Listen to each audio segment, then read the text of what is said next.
মহেশখালীর Matarbari new market. Matarbari CNG স্টেশনের পাশেই অবস্থিত এই মার্কেটে আছে সবই। এখানে রয়েছে দেশের ফুড কোম্পানির অভিজাত প্রতিষ্ঠান বনফুলের শাখা, ইউনিয়ন ব্যাংকের এটিএম বুথ, নারীদের পোশাক ও প্রসাধনী নিয়ে Nayra lady collection, India, China, থাইল্যান্ডের জেন্টস কালেকশন নিয়ে রয়েছে মুসাফির বাংলাদেশ, দুবাইয়ের কারিগর দ্বারা প্রস্তুতকৃত বোরকা ও লেডিস এবং জেন্টস কালেকশন নিয়ে new brothers fabrics, Zaima store, জুতার বাহারি দোকান, পণ্য কুটির নামের সুপার শপ সহ রেস্তোরাঁ, কফি শপ। বছরে নায়রা লেডি কালেকশন থেকেই হয় 25 থেকে 26 লক্ষ টাকার আয়। ঈদের মৌসুমে অন্যান্য সময়ের চেয়ে বেচা বিক্রি বেশি হয় বলেও জানান দোকানিরা। আলহামদুলিল্লাহ আমাদের দোকানে সুন্দর ব্যবসা হয়। আমার দোকানে 26 লক্ষ টাকা বছরে ইনকাম ব্যবসা হয়। মানে মোটামুটি ভালোই আছে। আর নির্দিষ্ট এই ধরনের কোনো না, ডেলি পার ডে মনে করেন 20, 25, 15 এরকমই হয়। এখানে আমাদের এখানে বেচা কিনে বলতে আলহামদুলিল্লাহ মোটামুটি আছে। দৈনিক এখন 8 থেকে 10-12 হাজার টাকা ইনকাম হয়। মার্কেটের সামনেই রয়েছে বিশাল পার্কিং ব্যবস্থা।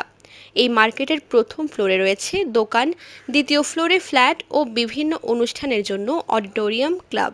প্রথম ফ্লোরের মার্কেট অংশে চলছে 100 বছর চুক্তিতে দোকান ভাড়া। 6 তলা বিশিষ্ট এই মার্কেটের ফ্ল্যাট ও ক্লাব অংশে 6400 স্কোয়ার ফিটের ভবন জমিসহ বিক্রি করা হচ্ছে বলে জানান মালিক কর্তৃপক্ষ। জি, এটা মাতারবাড়ি সিএনজি স্টেশন সংলগ্ন একটা নিউ মার্কেট। সো এখানে দুভাগে ভাগ করা হয়েছে। নিউ মার্কেটের মধ্যে একটা ক্লাব আর একটা আইপিটি সুপার শপ বা বিভিন্ন আইটেমের দোকানপাট রয়েছে। তবে ক্লাব আর যেগুলা ভাড়াটি ওই যে বাসা ভাড়া সহ দোকানে যে নিচে ক্লাবের নিচে যেগুলা দোকানপাট রয়েছে, এই দোকানপাট সহ আইপিটি যদি একটা ভালো মানের পার্টি পায় তারা বিক্রি করে দিবে চাচ্ছ। আর যেটা আপাতত যেটা মার্কেট রয়েছে এখানে আরো অন্য আবৃত্তি দোকানপাট আছে, যদি আমরা ভালো মানের কাস্টমার পাই ভাড়া দিয়ে দেব।